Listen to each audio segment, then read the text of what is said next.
आज हम बात करेंगे इरेक्टाइल डिस्फंक्शन यानी कि सेक्सुअल डिस्फंक्शन, जिसमें कि पुरुष जो है वो सेक्स नहीं कर पा रहा।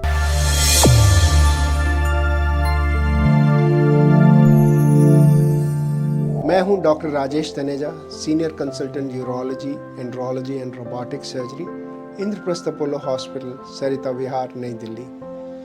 तो जिन पुरुषों को इरेक्टाइल डिस्फंक्शन या ईडी होता है, उन लोगों को ऐसा होता है कि उनका लिंग जो है वो पूरे तनाव में नहीं आता, ताकि वो सेक्स नहीं कर पाते। तो इसके लिए सबसे पहला काम होता है इवैल्यूएशन का, जो कि एक्सपर्ट यूरोलॉजिस्ट करते हैं, और वो एक हार्मोन टेस्ट करके देखेंगे। कुछ और हार्मोन बिगड़े हुए हैं, कुछ दवाइयाँ होती हैं जिनकी वजह से इरेक्टाइल डिस्फंक्शन हो सकता है, और कुछ इंटरपर्सनल रिलेशनशिप, जैसे कि यदि आपकी शादी हुई है, अरेंज मैरिज है, और आपस में आपकी मियाँ बीवी की नहीं बनती, तो जब तक आपकी रूह नहीं मिलेगी, आपके जिस्म नहीं मिल सकते। तो ये बहुत इम्पॉर्टेंट होता है, ये सारी चीज़ें सोचनी पड़ती हैं, और यदि ये सब चीज़ें ठीक की जाएं तो in all probabilities young main, जो जवान लोग होते हैं, उनको बहुत अधिक आवश्यकता नहीं होती दवाइयों की या किसी चीज़ की, बट सपोर्ट ज़रूरी होता है। जो 50 साल की उम्र के ऊपर होते हैं, जिनको डायबिटीज़ है या हार्ट की बीमारी है,